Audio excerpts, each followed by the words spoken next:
like a cup of coffee or tea, or please come over and help yourself.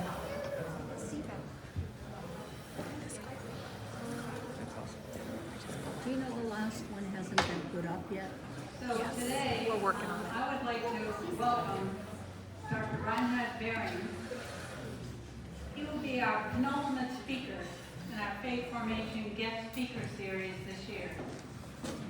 Our theme has been the harmony of faith and science. And Dr. Vehring will speak on the ethical implications of artificial intelligence, otherwise known as AI. He is a professor emeritus in mechanical engineering at the University of Alberta. He has held positions in academia and industry for more than 35 years.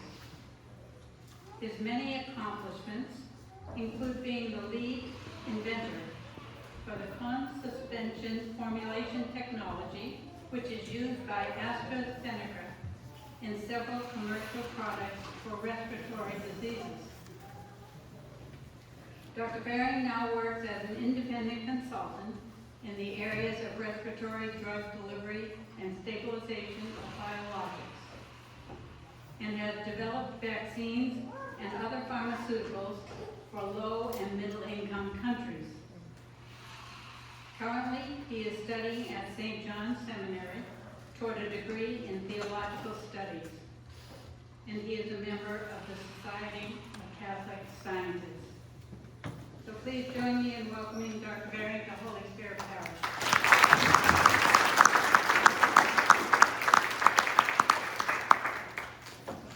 First, let me thank you for the kind introduction. Can you hear me well? Is that working? Okay, very good. And also, thanks for the invitation to speak here. It's always great to prepare a talk. That's the way I learn most about a topic, actually, so I'm very grateful for that. So I wanted to start by giving you an outline of what I'm going to talk about. And this talk is a bit difficult, so it will take a little longer. So I break it up into 3 pieces with questions in between. So after every block, I think we'll take a short break for questions. And the first part is talking about what artificial intelligence actually is. Now, I cannot explain that in 20 minutes in great depth, but we can find out what it is essentially. I also will talk about AI software a little bit. Then after the break, we can talk about robotics and what makes AI humanoid, so human-like. And then the last part will be about the church's response. There is a document that I'm going to present to you. It's called Antiqua et Nova. That is specifically about this topic. And then the easy topic of what the human mind is. No one knows, but there is a good Catholic anthropology about. Could you speak a little louder, please? Yes. Thank you. Trying to get closer. You can lift it up. Here. Leave.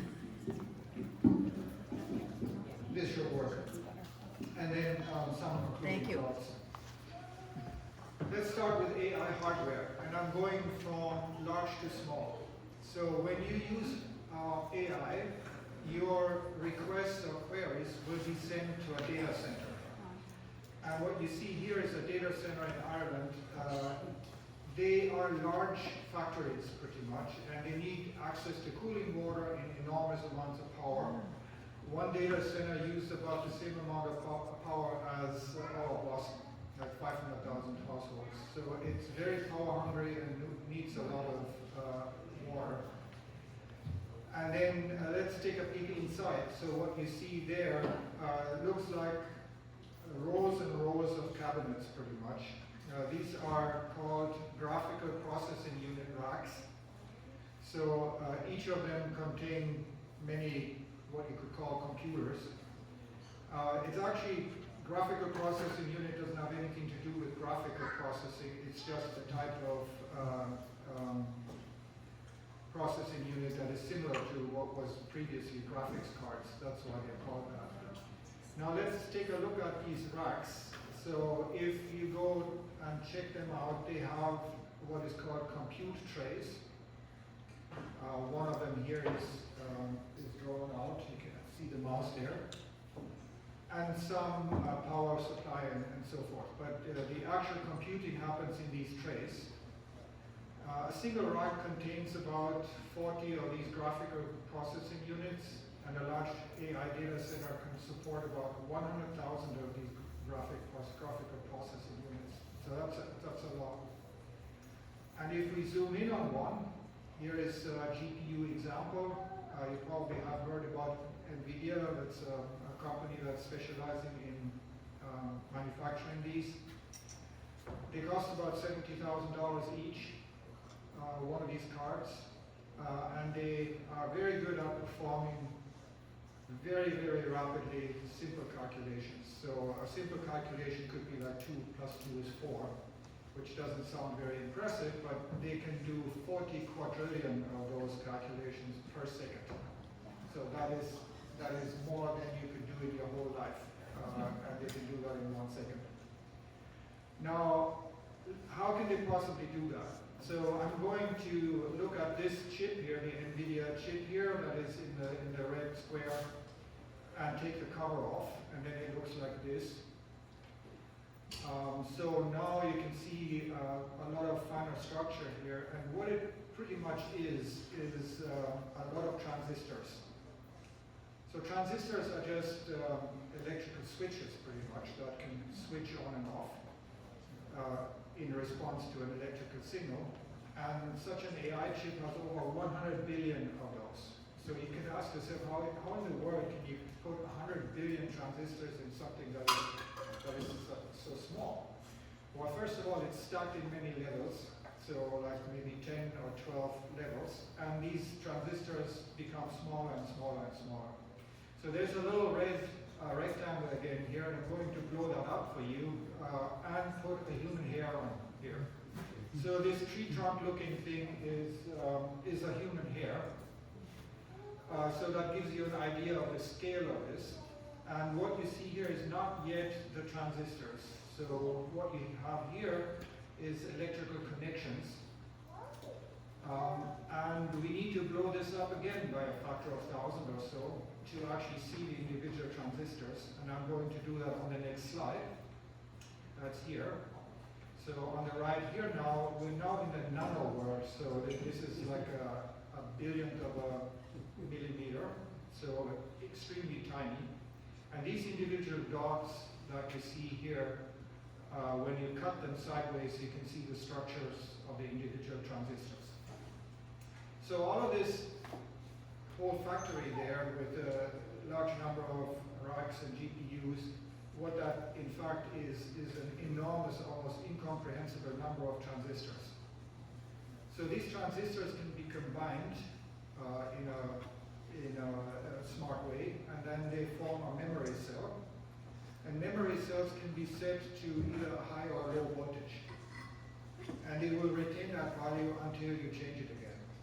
So that's kind of a memory function on when we talk about computer memory, that's what we're talking about here. It's usually about 16 transistors that are linked together to a memory cell, and then you can switch them high and low. So what it is a bunch of voltages pretty much. Now the next thing is we encode some simple binary information to these two voltage states. So when we say the transistors are low voltage, we call that a 0. And if it's a high voltage, we call that a 1. And that's all that it does pretty much. So you could also do like false and true or other things, but let's stick with 0 and 1 for now. And then the next step is to look at what that information pattern looks like then in the end. And this is just a tiny little section of it. A huge number of zeros and ones. And that pattern changes every billionth of a second. So these CPUs have operating frequencies, so they have a frequency of 2 gigahertz roughly. And that's about a billionth of a second. And then they get updated. So now you can ask yourself, how in the world do I get any information out of this? It's just a humongously large field of zeros and ones, right? So what does that actually mean? And there is, to the computer itself, there's no meaning to it. We actually provide the meaning by human conventions. So we can representation, once you come up with a convention that everyone agrees on. For example, we have agreed that the letter A is 011000001.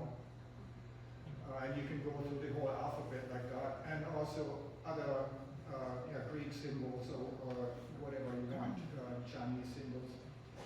Number 6 is 110. You can also encode colors. So, for example, if you want to paint a picture with a computer, you need colors and locations, right? So color red is all ones, and then 00, so that's red. Oops, sorry. Red, green, blue. So all red here. But you can also do sounds, of course. Otherwise, you could not communicate via voice with a computer. So, for example, a musical note C3 is 011000000. So with this, you can encode pretty much anything into a simple pattern of zeros and ones. And that allows you to see the information in this vast field of transistors, pretty much. So a typical sentence with 100 characters is about 800 bits, which isn't a whole lot, of course. You need maybe 10,000 transistors for that. A picture taken with a smartphone is already 25 million bits, so significantly larger. Now, if you were talking a whole video, I'm being recorded right now, that's going to be in digital form sometimes. Now we're talking billions and billions of bits, right? And that's why you need these humongously large numbers of individual transistors. Now, that's the hardware. So what I'd like you to take away from this is that there isn't any magic in AI. It's just a huge number of switches that are put into different configurations to encode information. That's what it is. Now, how do I do that? For that, we have to think about what software is. And there is a user, that's you when you work with the AI, and then there's software, an operating system, and hardware. That's kind of the simplest structure of how you interact with a computer. And the user interface for an AI could look something like this. So that's for Copilot. So if I click on that, it will ask me, what should we do today, and what question do you have? So that's what the user sees, right? This will be translated, though, into code. And code is what the programmers do. So these are typically human-readable instructions. So it still looks a little bit like words that you can learn, like a language. And what it is essentially is a set of fixed rules and precise instructions for storage, transformation, calculation, communication of information. Right? So that's what that does. And this is what computer programmers will put together. Now, this doesn't really work directly on the switches in the computer or on the memory cells. For that, you need machine instructions. So this will then be translated into machine instructions that are no longer really comprehensible to most people, because it's just addresses of individual transistors and instructions to set them to high and low and so forth at different level of generalization. So that then in the end works on these transistors essentially. Now that will produce a new field of information that then is read out again by the machine instructions, put back into the application software, and then in the end you'll get to see that in the user interface, and it will give you an answer that hopefully makes sense. So that's software in general. And now what is AI software? Now it's getting complicated. So if you could give me a few hours, I could do a much better job, but here I have to be very, very high level. So artificial intelligence is mostly based on what is called large language models, or LLMs.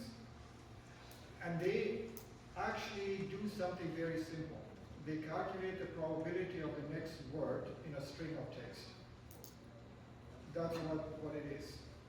So you could ask yourself, how on earth can they make such meaningful and useful output?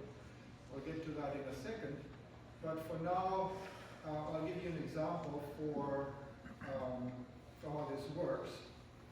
instead of a word in a text, you can also get the next part of an image or the next frame in a video and so forth. So that works also for graphical tasks. But let's do an example. So here is the example. You can read it. What's the next word after and? I hear blessed. Any other ideas? Blessed is the fruit of thy womb. Yeah, so it's a trick question. And the next word is in this case not blessed. It is a quote from the King James Bible where the angel talks to Mary and says, "Blessed art thou among women." And then the next sentence is, "And when she saw him, she was troubled at his saying," and then it keeps going, right? So when is the correct answer?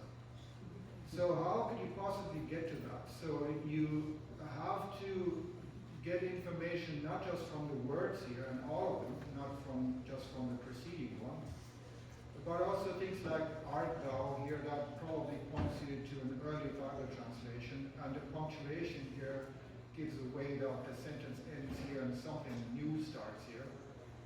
A lot of AI will tell you that this is blessed here next and be wrong in that case. But if you give it enough context, it will come up with when.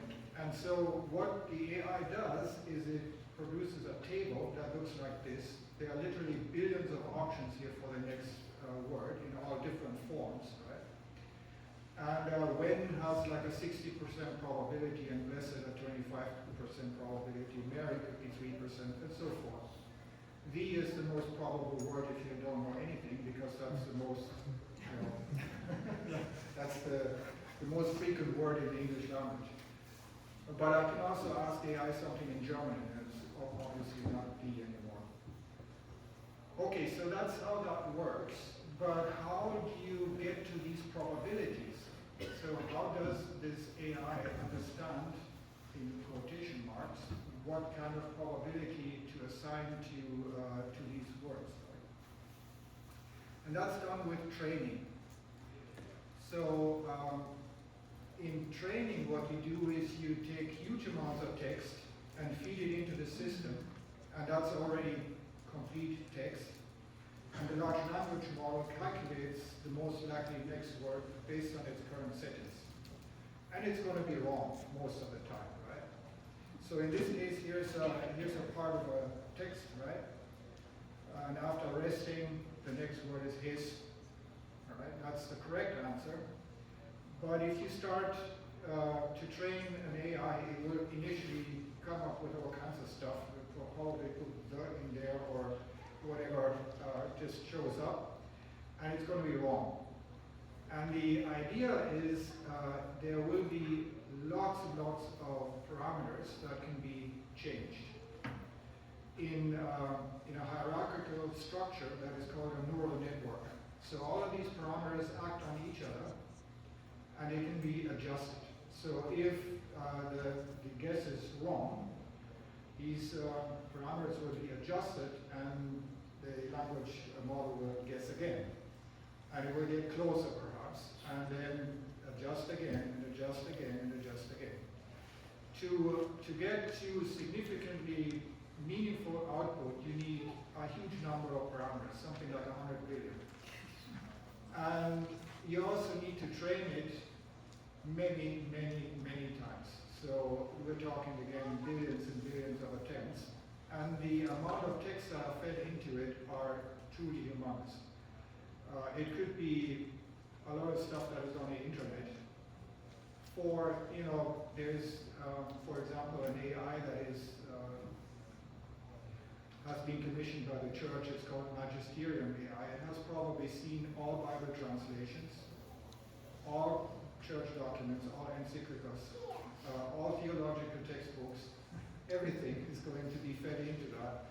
And just to learn the regular language and how to interact, it will also have access to something like Facebook posts, social media, and so forth. So everyday interactions will be fed into this system, and it will get gradually better. Now, that just gives you a very high-level overview of how these algorithms work. They're actually quite complicated.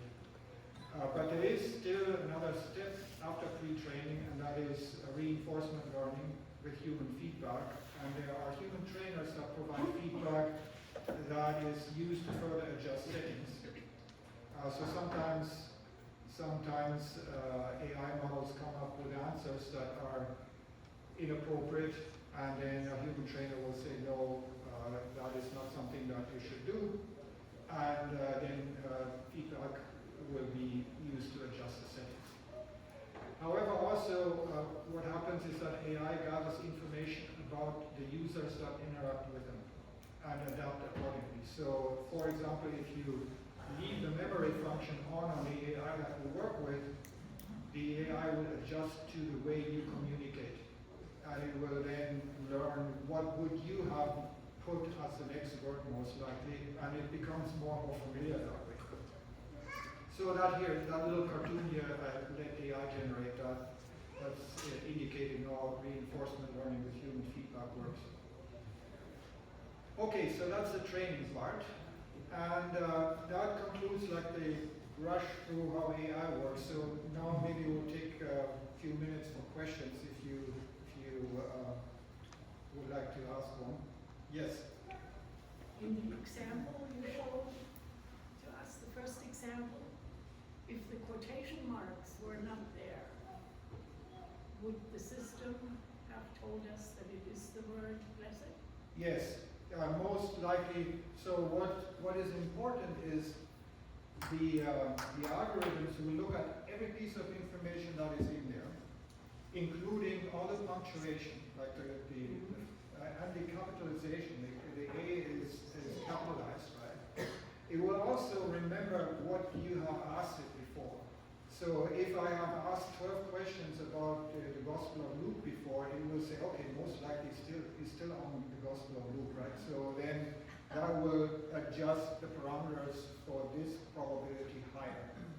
And so that's how that works. And the larger the text is that you give it, and the more context it has, the better the answer will be. Right? So if I just ask something like a 3 or 4 word sentence and then ask it what is the next word, then the answer is not going to be very useful. But if it already knows what I'm interested in, and it will suck up all that information and has more context, then it becomes more and more likely that the answer is going to be correct. So that's how that works. Yes? How is the information fed into the system? This is done in the data centers, so the program is run, and it reads the internet pretty much. So it comes directly from the internet. Sometimes it's fed directly in as data files, so then you have a read routine, and it will, again, translate all that into machine language pretty much. But it is mostly the internet. Everything that is available on the internet will be used for these AIs. It's often just a matter of what not to use, because you know that on the internet there's a lot of stuff that isn't very great, and in some sense AI developers have to cut some stuff out, because otherwise you will have an AI that is pretty foul-mouthed in the end. So it's not going to be very good. So some of the information is going to be inaccurate because humans are programming it. Then in the long run, like it seems really quick when you do it, but in the long run, if you want to know that you're getting accurate information, you're going to have to take the time anyway to look it all up. You know? There is no guarantee that that is accurate what you get. What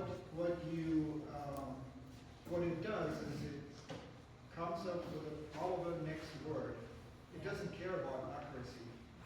And it happens to be that in many cases it is a good answer and it's very useful. So I have just seen, or I've been using AI for several years now, and initially it was hilarious because it had all kinds of wild nonsense that came out of it, but it's getting very quickly better. So it is, I would say, like every other day or so, it still makes stuff up. For example, when I asked it, what is the reference for this, right? So I get a piece of information, say, where does that come from? Give me the reference, give me the citation, And then in, say, 99 cases out of 100, it will be correct. And in the 100th case, it will make something completely out of the blue. So it never existed, and that's called a hallucination. That's what the program is called. Yes? I was just gonna say, like, I think it depends on the context you're using the AI, so like to make it, the accuracy piece is more like when you, give it specific instructions, I find that it's more accurate if you're more specific. If you're too broad, then, you know, I don't know. Yeah. So for example, magisterial AI is very accurate because it only looks at church documents. And when you ask it something that has nothing to do with church documents, say, you ask it what's the weather going to be tomorrow, then it will simply say, I don't know. And this is not part of my training set, so I can't give an answer. So that's, but it also works very well for stuff that is on the internet. So if it is very well described on the internet, it will give a very good answer. If it's something new or something that is too old to be on the internet, so maybe scientific literature that is 50 or 60 years old, it will usually fail. Yes? I'm an old math major, familiar with binary and assembly language. But this whole thing is overwhelming because we delved into computer-generated instruction, and it's all based on a database. You build a set of questions, and you get answers, and the computer, then we realized that the computer doesn't have as much memory as the human brain. And now that's gone by. Yeah, we're getting there. The part that is sometimes unsettling about these neural networks is that they optimize themselves. So in response to either a good guess or a bad guess, they will adjust the parameters. But because there's so many parameters, no human can possibly set these manually, right? And you cannot set 100 billion parameters. It would take several lifetimes to do that for a single try. And they go through millions and millions of tries for that. So it is not, for the AI programmer, it's no longer possible to see how this actually works. It's kind of become like a black box to some extent. It was, thousands of bytes, gigabytes and so forth, and then we compared the human brain, and it was That's minuscule. tiny, but now we're getting into And now similar. And now it's better than the human brain. I think I'm going to move on because we could probably keep talking about AI for a long time, but I need to show you a little bit about robotics because I want to focus on humanoid AI. So robotics is interesting, and there is a lot of improvement in robotics that people may not know about. So the first thing that I'd like to show to you is this. It's called Replica. Is there anyone using Replica here? No, it doesn't seem to be the case. It's an app that you can use on your phone or your computer. It's a chatbot. It's not really a physical robot. It's a virtual chatbot. So it will hold a conversation with you, an AI-powered conversation. It has 30 million users and is marketed as a mental health app for people that are lonely. You can pay a monthly fee, and then it provides a romantic relationship, and you can imagine what that means. The app uses strategies to maximize user interaction time. So it will, like here shown, will come up with a prompt and say, hey, I've been missing you, and don't you want to chat and stuff like that. And it mimics the user in expression and thought patterns.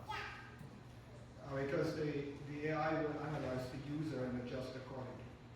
So the issue with this is that chatbots cause the user to anthropomorphize the AI. They're actually thinking they're talking to a human.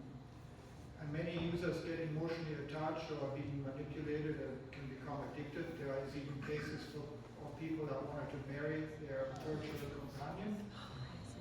And case reports show that AI chatbots can cause delusions and psychosis, so they're not really mental health apps. They're doing more harm than good. But the point I wanted to make here is that people can get emotionally attached to something that doesn't even have a body. It's just an image on a screen, which is surprising, but that's what it AI is also proposed in elder care as care bots. They are designed to address loneliness and social isolation for folks that are alone in old age. They help with memory issues, so for example, remind you when to take your medicine, monitor health and safety for falls, for example, and so forth, and provide caregiving assistance, lifting for folks that are bedridden, for example. So there's this little robot here that is made very strong that can lift people and move them about. Now, we will talk later about the effects of replacing human care with robot care, but I just wanted to give you an overview of what is in development here. This one's already in use in Florida, I think. Now, we have made huge advances in the dexterity of robots. So this is Atlas and Boston Dynamics in Boston here, primarily designed for military and industrial applications. It's not completely autonomous, it's semi-autonomous, but check this out, what it can actually do.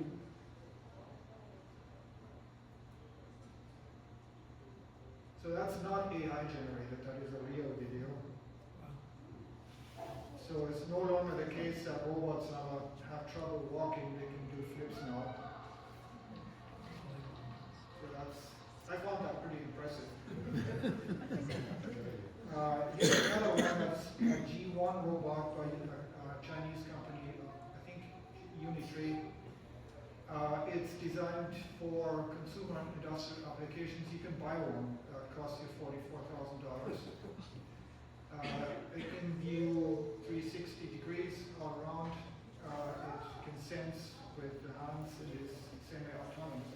But before I play this video, I'd like you to pay attention to your emotions during the video, because this guy is going to mistreat the robot, so to speak, and pay attention to what you feel when you see that.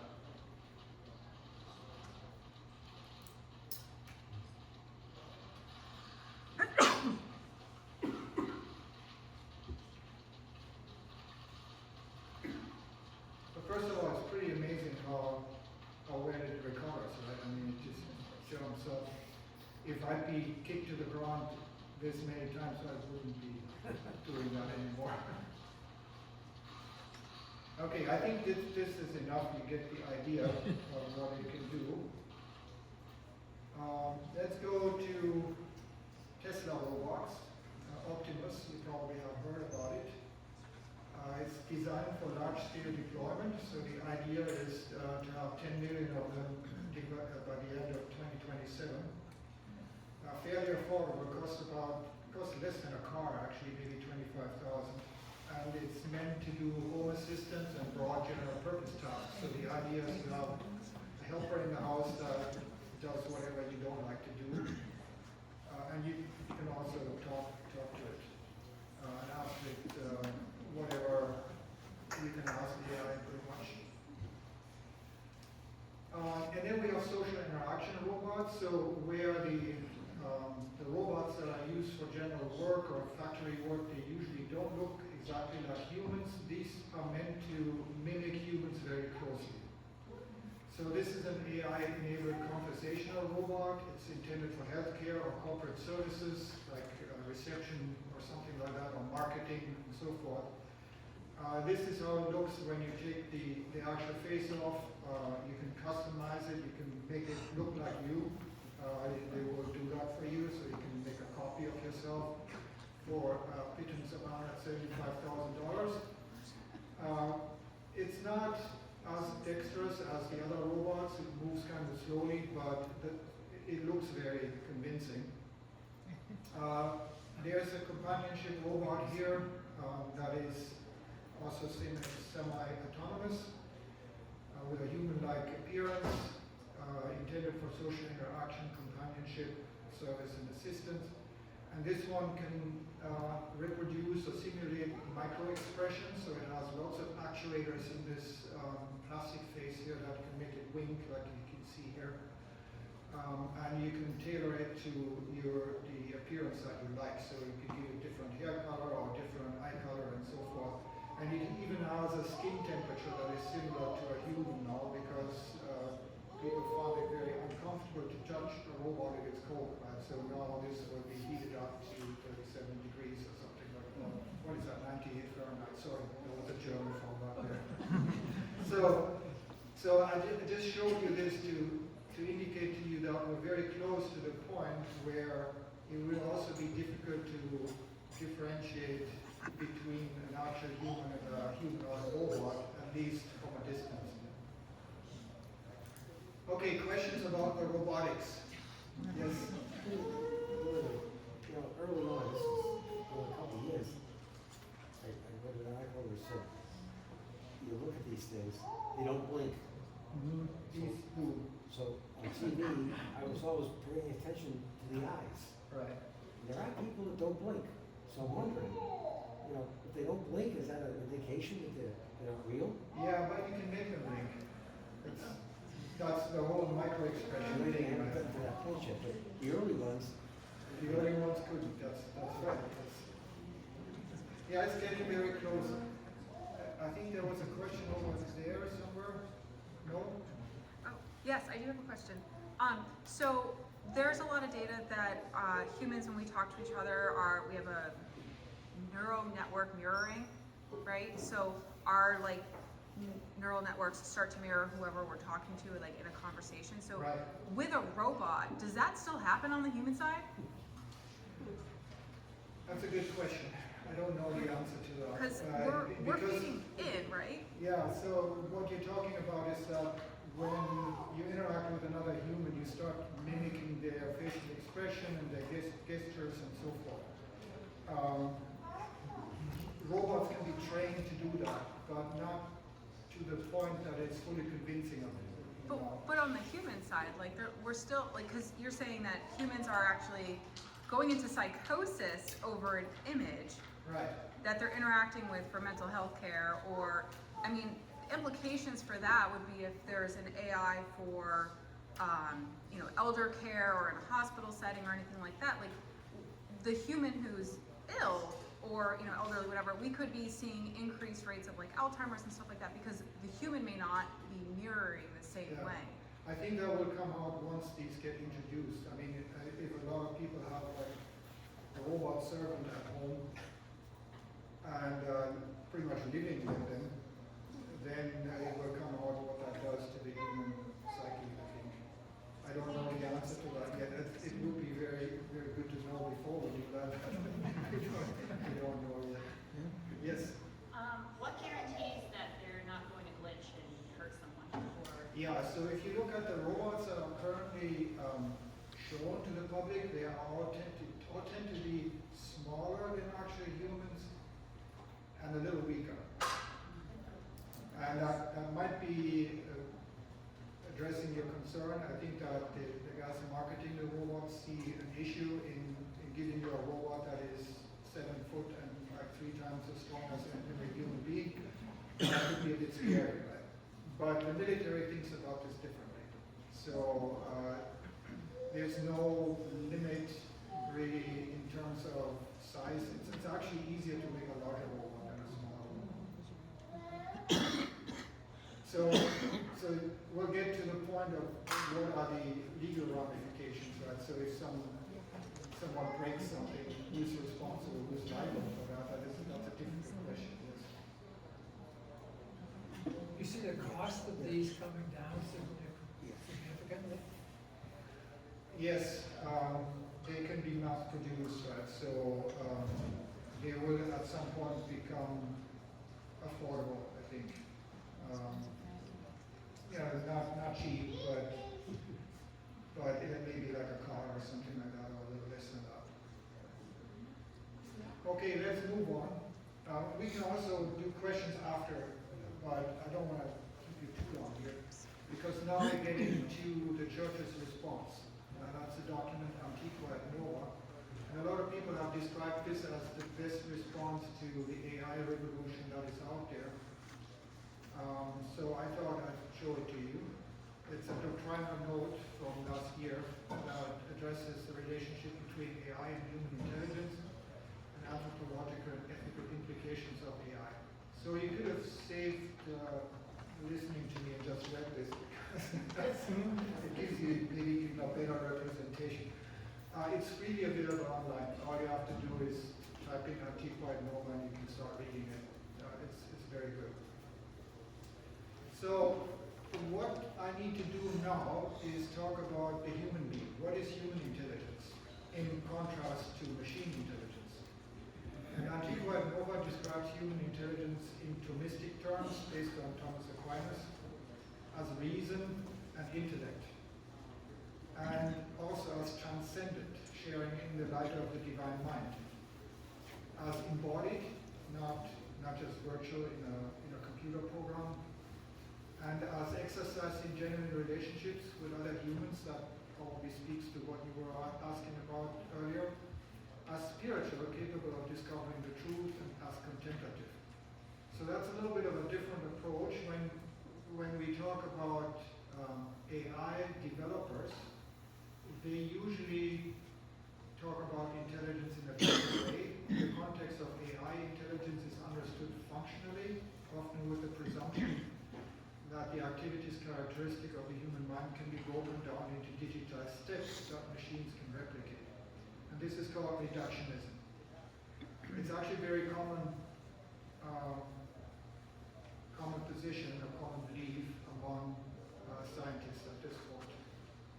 Now, what is that? Reductionism is the claim that the mind is just caused by a neural network and that the substrate doesn't matter. So whether you have transistors or neurons, if you have a sufficient number of them and a sufficient architecture in there, you will get a mind.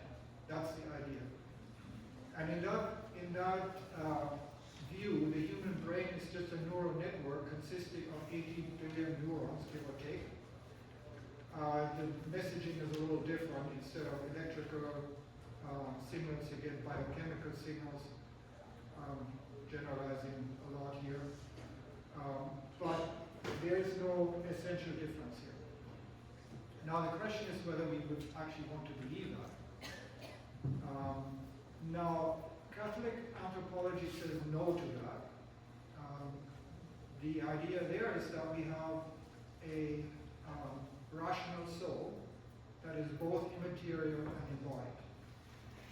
And the operations of the soul we can break down in different ways. Here's one way of doing that into intellect, self-awareness, will, conscience, memory and reason. Memory and reason are probably easiest to simulate with a neural network.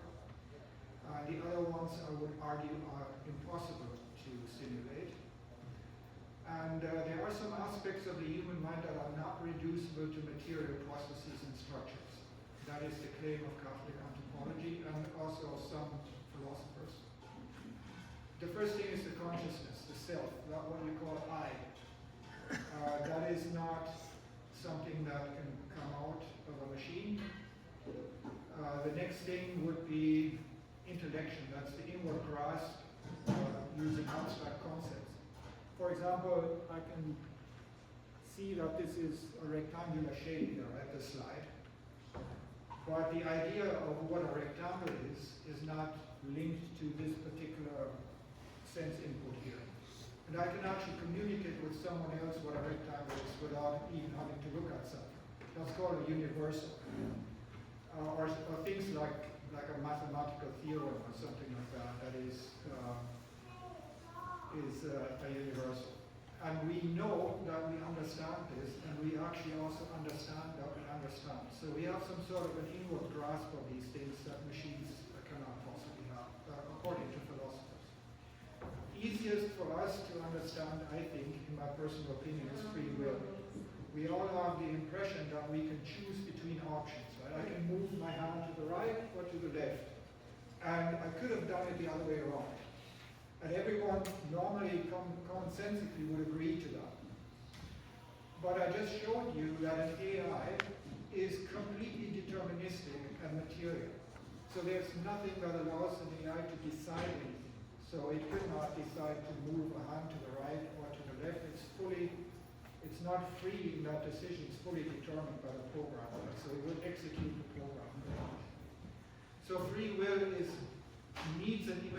incorporeal part, or spiritual or incorporeal part, however you want to call it. And I think this is the easiest for us to comprehend. Conscience and moral agency needs free will. If you cannot freely decide, you cannot be blamed for wrong decisions because you have no say in it. Right? So our whole idea of law, for example, and punishment and such is impossible without moral agency, and that is impossible without free will, and that is impossible if we are fully material. Also, transcendental and spiritual luminous awareness, meaning an awareness of the sacred or mystical experience, we think is not possible without having a spiritual part in our soul. Now, a common objection is that you cannot do this without a brain, so it must be the brain doing it. Because, for example, if you get a brain injury or if you're under the influence of drugs, intellection suffers. We all know that quite a bit. But the operation uses the brain, but are not reducible to it. So that means we use the brain as a tool pretty much. So that's obviously a very different idea of what a human mind is compared to a machine. Now, I have maybe a few minutes left to talk about individual recommendations of Antiqua et Nova and discussions of relationships.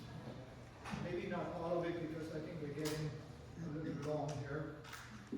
Potential benefits for AI in society is that we get innovations in agriculture, education and culture, potentially improved standard of living, reduced discrimination, marginalization is possible contribution to human development, but the document also sees dangers.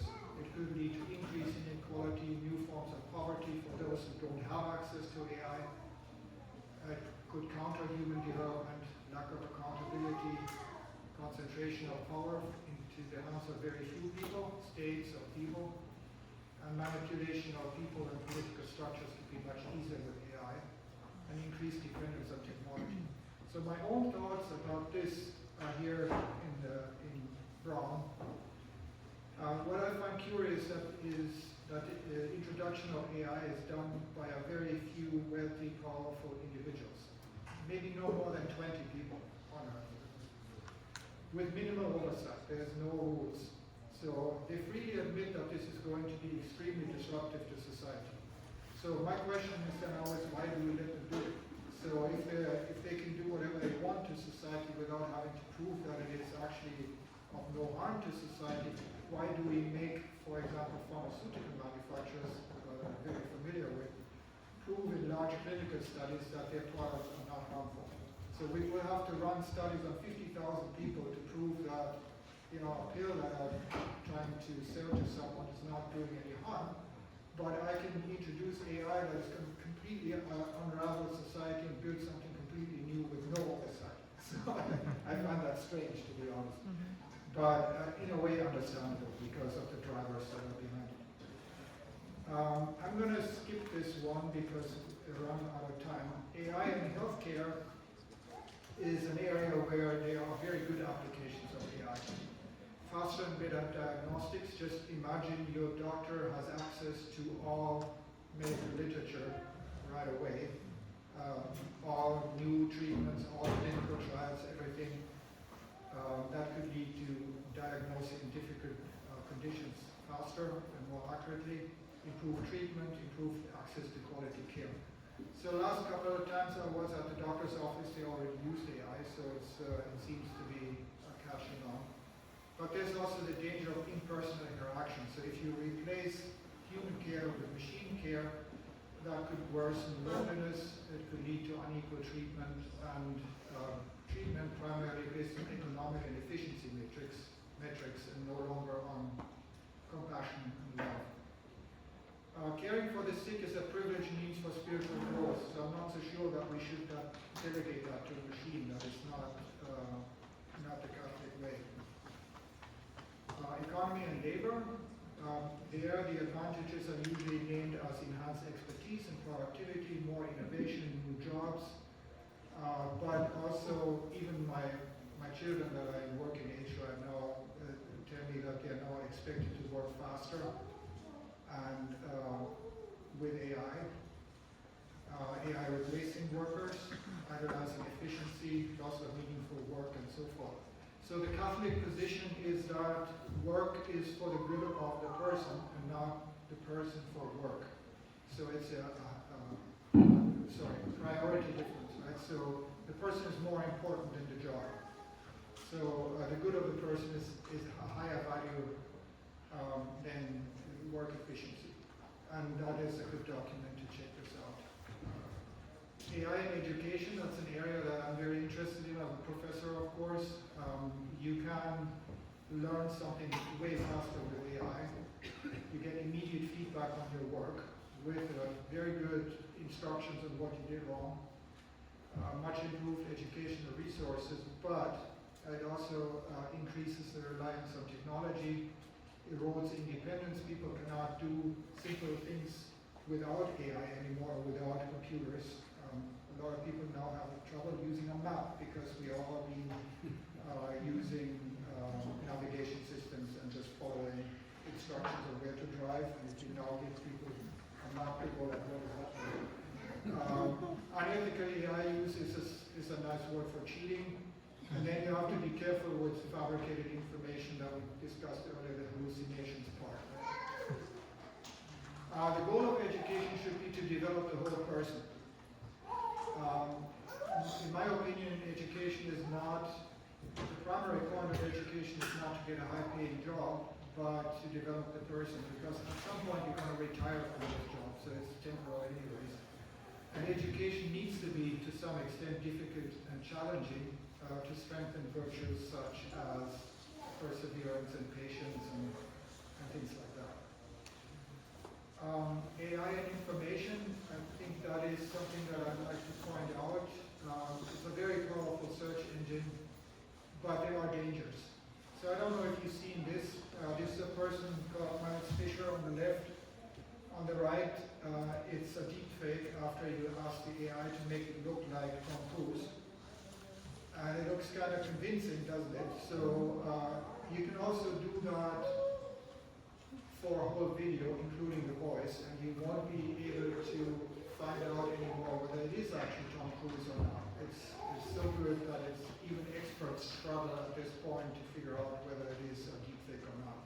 So that leads to manipulated or false content, and it can be used to stoke political polarization or unrest, just putting stuff out there that is not true, and misinformation. Right? AI can be used to create content that amplifies biases, degrades human dignity. There's already lots of adult content on the web that is AI generated, and $1 billion market. And AI-assisted scams are increasingly difficult to identify. So if someone calls you and you think it is your daughter because it sounds like your daughter, but it's in fact a deepfake of your daughter, how are you going to tell that apart? So if your daughter, if you can't tell the difference anymore, and they ask you for like a password or something like that, it's going to be very difficult not to fall for these scams, right? So the only reason you're probably not exposed to them yet is that the target isn't valuable enough at this point, because it's still quite expensive to make these deepfakes, but it gets a lot less expensive quickly. Privacy, constant surveillance, loss of privacy, social scoring. We know that from some authoritarian regimes. And you got to be aware that when you interact with AI, the data packages for users are compiled and then sold either to advertisers or on the dark web. So maintaining privacy online is almost impossible at this point. AI and warfare, I'm going to keep that short. The benefits are few. Perhaps maintaining peace is a little easier with AI capabilities. But we now have AI introduced into warfare, definitely with autonomous weapon systems and removing human oversight and accountability. For example, AI has already been used extensively in the current Iran war, in target selection and propaganda generation. And this section really of the note contains contains the strongest warnings. I don't think that the magisterium sees a lot of advantages of introducing AI into warfare. AI in our relationship with God, I'm almost there. There's a danger of idolatry and misplaced hope in technology. And this I find kind of funny. Here's a dude that wants to marry a humanoid robot. But it's maybe not that funny because we know that people are emotionally attached to these things. And it will enter the sphere of religion, that is clear. There's already something that's called magisterium AI. I talked about that earlier.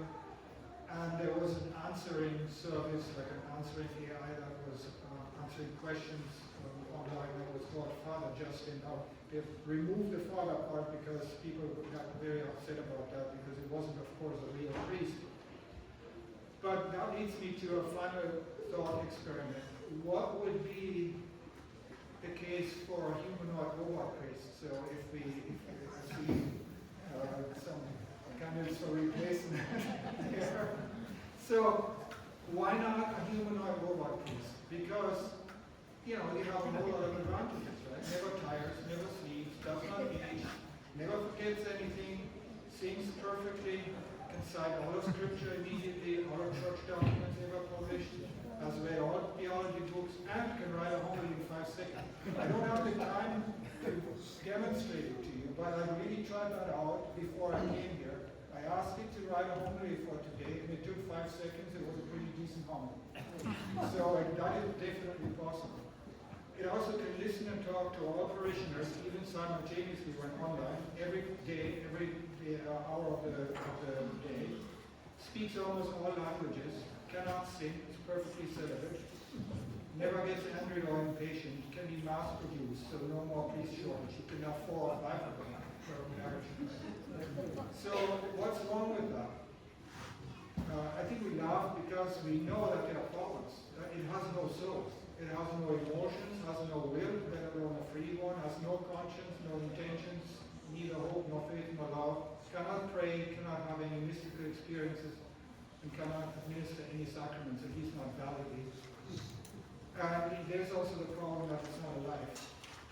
So I would always take a living priest over a machine, to be honest. Even the machine might be in some areas better performing, but it's not about efficiency there, right?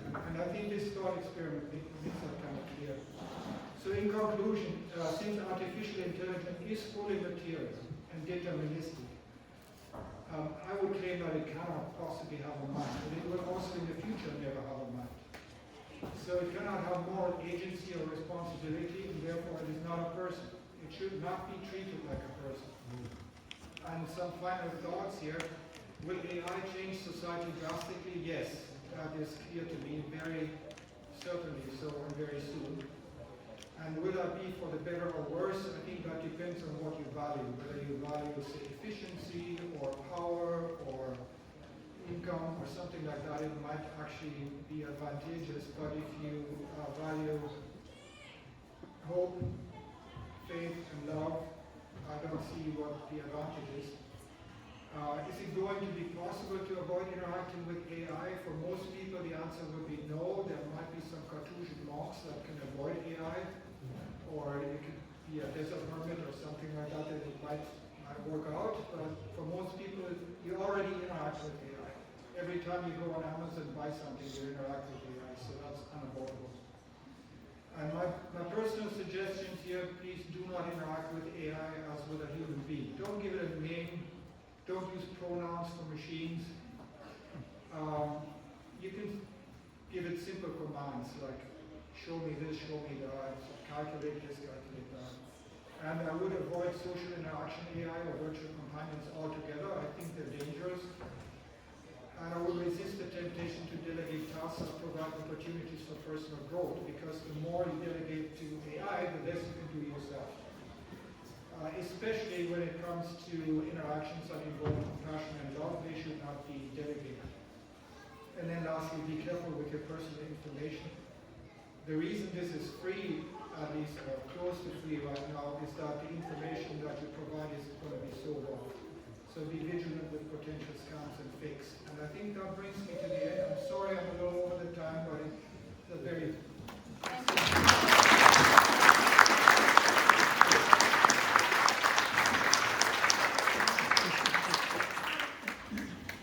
Okay. Yesterday I heard a minister talk about, like you said, 5 seconds to write a sermon.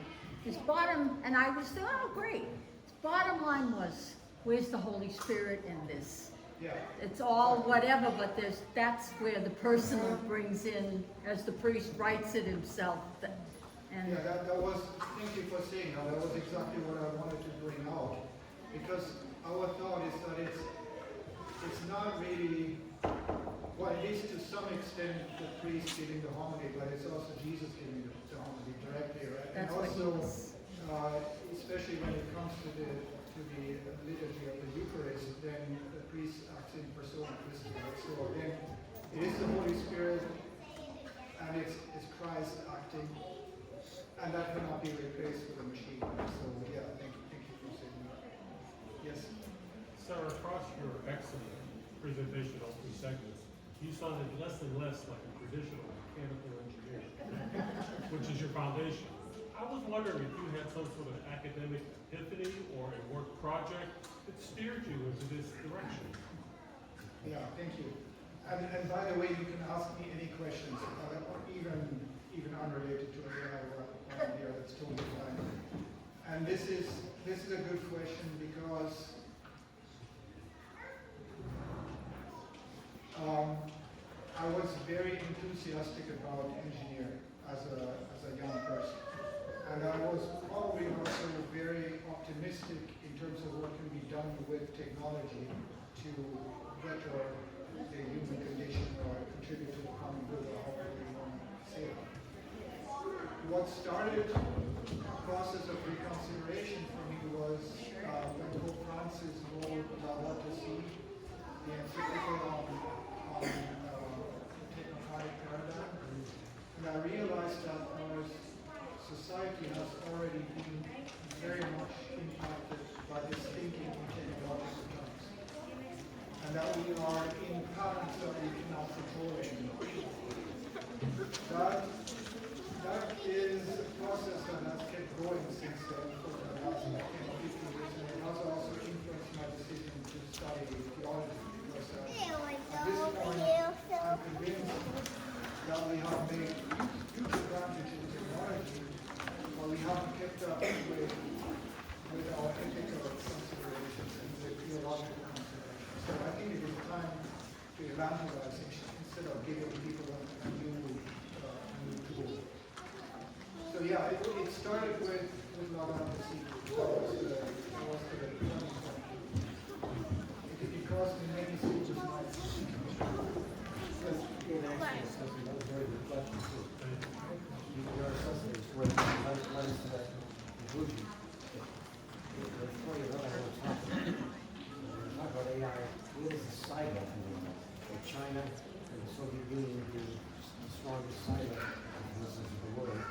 I'm not saying that you can answer that question, but it seems to me that's another dilemma. You can influence the cyber.